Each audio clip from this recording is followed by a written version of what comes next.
have the pleasure today to be here with Ian Anderson. Mr. Anderson, thank you very much for taking the time to talk to us. Let's start off talking about the new record. It has been great 2 years for Jethro-Tull fans. It's 2 years, 2 records. Now RökFlöte. Can you talk a bit about the record? Well, it began at 9 a.m. January the 1st in last year, in 2022, when I started work on a new project, as I said I would. 9 a.m. 1st of January seems like a good time to be waking up early and be creative. So I started work then, and I started off with the idea of having an album that was going to be predominantly instrumental and would be rock music. It wouldn't be sort of quiet, folky, acoustic things. It would be rock music. So I had the working title of RökFlöte. Rock as in rock music, flute as in the instrument I play. But then when it developed into an idea based on some elements of Norse paganism and talking about the characters and personalities of some of those gods, it changed to become Rök with the umlaut, which is part of the word Ragnarok, the end of days, the final battle between the good and the bad. And the rock part means destiny. And Flöte, as in German spelling with the umlaut, became the natural companion. So instead of being RökFlöte, it became RökFlöte, or Flöte. And so we will have some problems with it, I think, when we get to release, and journalists, particularly in America, won't know how to pronounce it, or be a little worried about making a fool of themselves. It'll be constantly, how do I say this? And I will just say, just call it RökFlöte, it's easier, So we'll stick with that. How long did you work on the record? And what was the process like? Only as long as necessary. I like to work quickly and get results. So I wrote the album, I wrote most of it over a period of, I guess, 4 weeks, 5 weeks. Made some demos, sent them to the guys in the band, and then they had those for 2 or 3 months before we scheduled some rehearsal and recording sessions in between the many tours last year. So it was completed, I think, with something like 7 days of recording and 6 days of rehearsal. Because in a day of rehearsal, we would rehearse 2 songs, which they already kind of knew, in essence, because of all the demos I'd sent them and the details surrounding it, the lyrics and what the songs were about, and some notes as to the arrangement, as to what sound to play where, and where to join in, where to sit out. So, we could all play through it pretty quickly. It's just, we spend the rest of the day fine-tuning the detail of the arrangements, and then we should be ready to record after a few run-throughs in the recording studio. So it was done quite quickly, but that's the best way to do it. So how detailed is the preparation you were doing before you presented to your band? You said that you were fine-tuning details, which implies that's more or less done?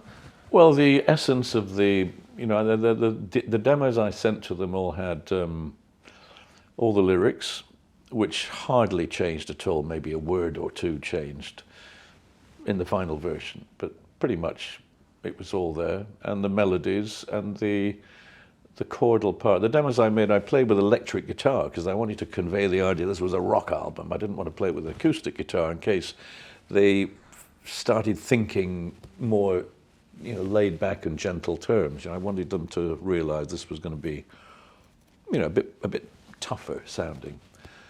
But they had a lot to work with, and then, I think there's always plenty of space for them to put their own little ideas and their own little detail and the way of playing, the dynamics, the specific choices of some notes or inversions of chords, and then some improvised stuff that's solos or whatever. Guitarist Joe Parrish James had some sections where he, if he did have an idea, he didn't tell me about it. He just came into the studio and played it, in 1 or 2 takes. I like that it feels spontaneous. Mm-hmm. I don't know for sure. Maybe he spent days working it out note by note and pretended he just made it up on the spot. But no, he played some really good solos that seemed very improvised to me. As indeed some of my flute playing quite often, I like to keep some of it.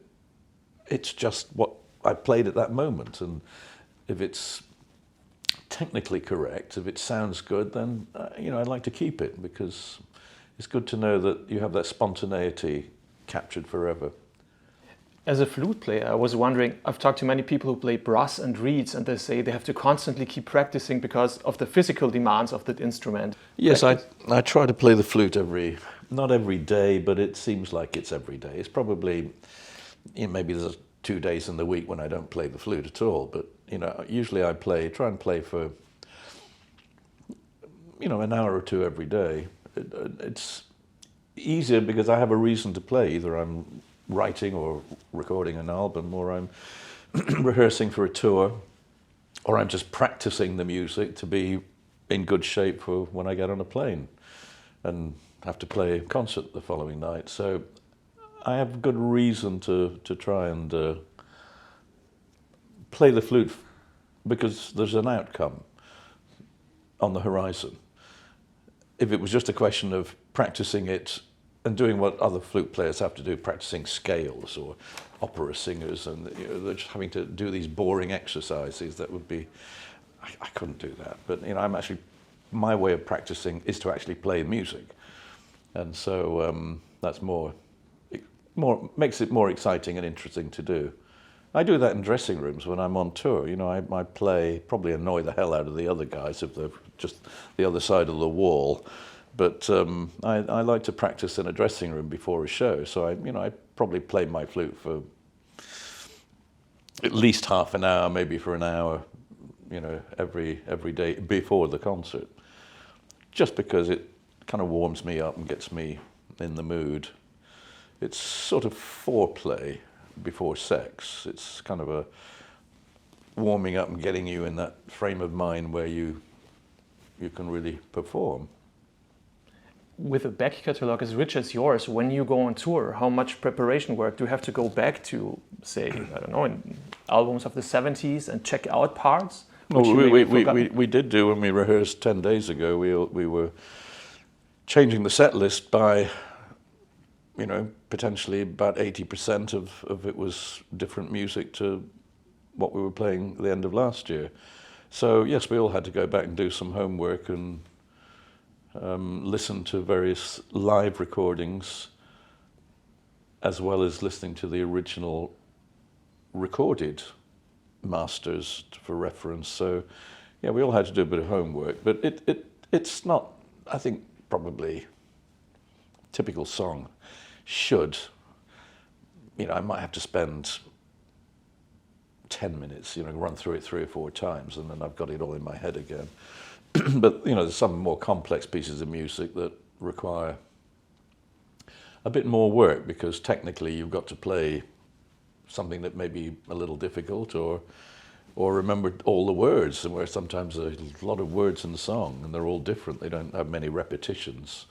So some of it's a lot to remember every night, for sure. Memory, happily, is not an issue for me so far. I can still remember the words to the songs once I've done them a couple of times, and remembering all the notes. I suppose I go on stage every night. There's thousands of words, thousands of notes I have to remember, and not only remember them, I have to play them in the right order.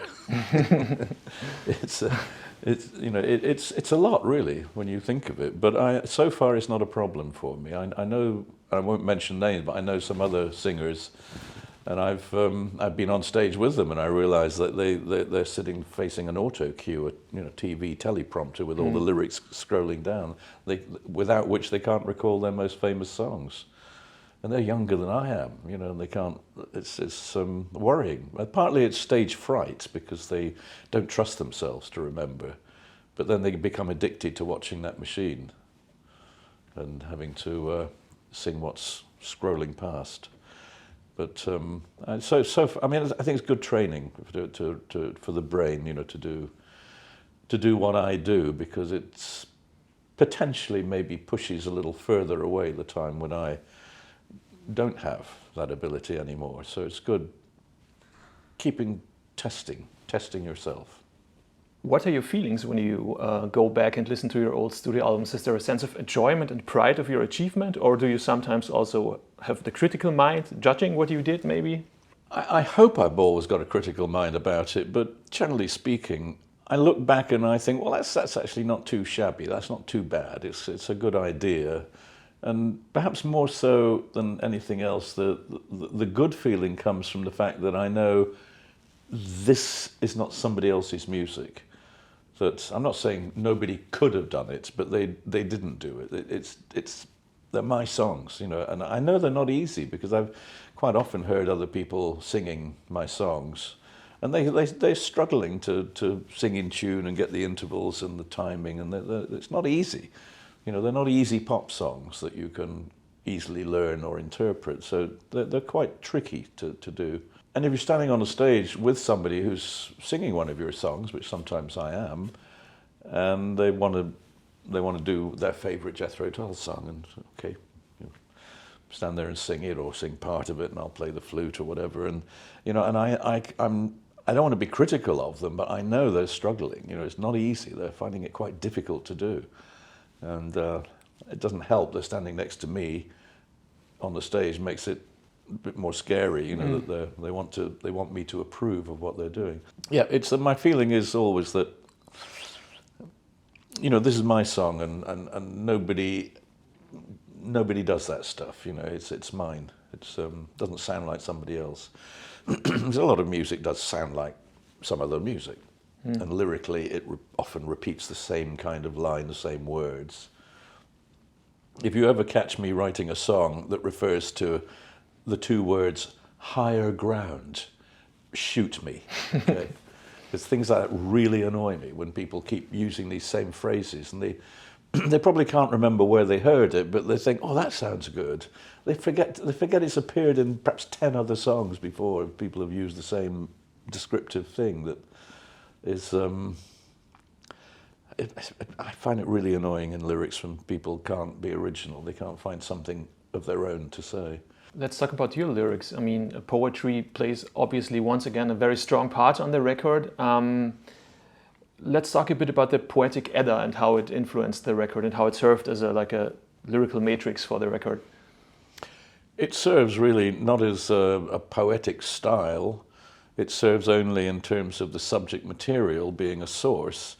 and most of the bits that I took from the Poetic Editor were just literally one short section, which most of the rest of it was done really with a lot of other background reading from a number of historical and contemporary writers on the subject of Norse religion. So the Poetic Editor plays a part, but it's not a big part. It doesn't in any way dictate the way I wrote the lyrics. The lyrics were all written quite deliberately in a poetic format, following a definite meter and with stanzas that are in each of the songs fulfilling a certain function. But it's the first time I've ever written lyrics in a poetic format. Normally I write song lyrics, they're song lyrics. I'm always anxious to say this is not poetry. These are words that only belong with the music. Take them out of the music, it's worthless. That's the way I've always felt. It's the first time I ever wrote something that was deliberately written in a poetic context, obviously with the music in mind, but I wrote all the words and then I had to figure out a way to sing them, you know, to give them melodic shape and form, and sometimes I had to change a few words to make that work. But it was all the initial lyrics were written as poetry. First time I've ever done that. Maybe the last time. Who knows? Didn't you enjoy it? Because you say the last time. Well, I think I enjoyed it, but it does make the job of turning it into sung vocals a little more difficult. You know, I think I did okay, but but it was interesting to write that way.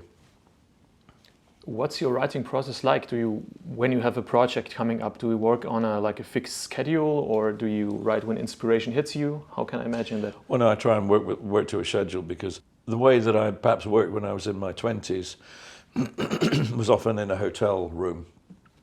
I'd carry a guitar with me all the time, and so I'd be just, if the chance came along and I felt like it or had an idea, I would try and write a song. But I think in the world today, I like to set aside the time and say, I'm going to do something today, and I'm going to work between this hour and that hour, take a break, come back to it, and I think you've got to have a work flow that is charged with a bit of discipline, because otherwise it would take me too long. But in days gone by, I did sometimes take a long time to write a song. Other songs, took me 10 minutes, and took me 10 minutes to record them.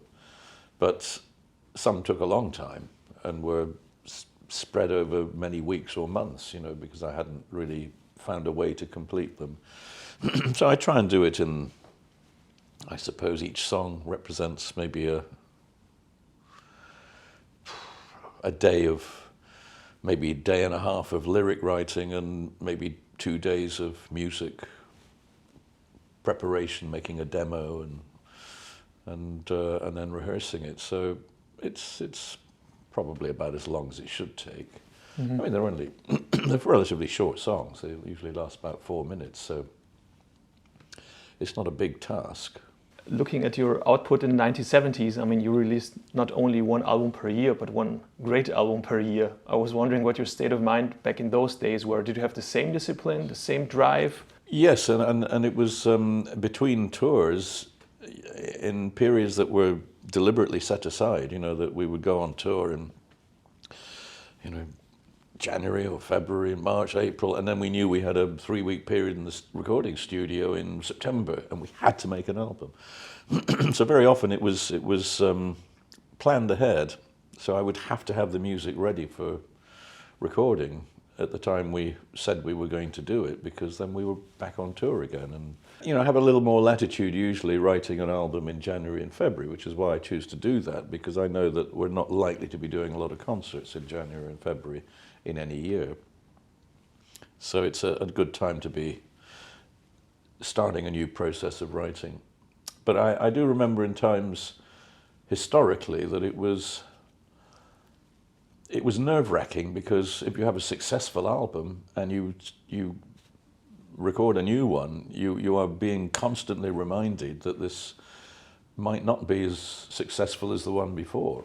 And I know when we recorded Aqualung, I remember finishing the last session, and it was late at night, early in the morning in fact, and John Evans, the keyboard player, and I went to go and have breakfast in a little cafe in London that had just opened for breakfast, and at 6 o'clock in the morning. And we were sitting there and we ordered some food, and we were really, really tired from working the night before and finally finishing the album. And I can remember saying, what do you think? What do you think we've got? Is it going to be okay? Are people going to like it? And he looked at me and said, I don't know. We both were filled with quite a lot of doubt as to whether or not it was, going to be a successful follow on from the previous one. And I think to begin with, there was a little bit of doubt. It didn't immediately catch fire in terms of popularity, but it did okay. In most countries it did okay, but the difference was it did okay, and it kept doing okay, and it kept selling for really quite a long period of time. And so the number of total sales, I remember somewhere around maybe it was the late 80s or early 90s, EMI Records did a calculation based on the cumulative sales in the days when they still had paper copy of all this stuff, and they came up with a figure of 12 million. Actually, I'll target the year, because it was the year that Coldplay came out with their first big album, and that sold 11 million copies in 1 year.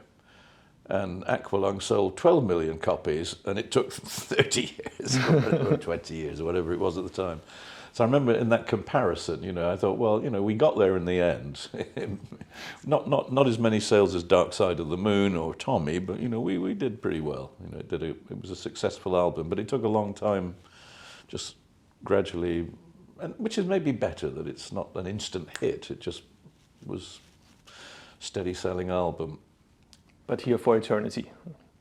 Yes, and I think those days perhaps have gone, because even, whatever the last Coldplay album was, and it may have done quite well, I don't know, but I doubt that it will be a big seller in 10 or 20 years from now. I think the days of, there's always a period for a certain act when it really is big and reaches out to a lot of people.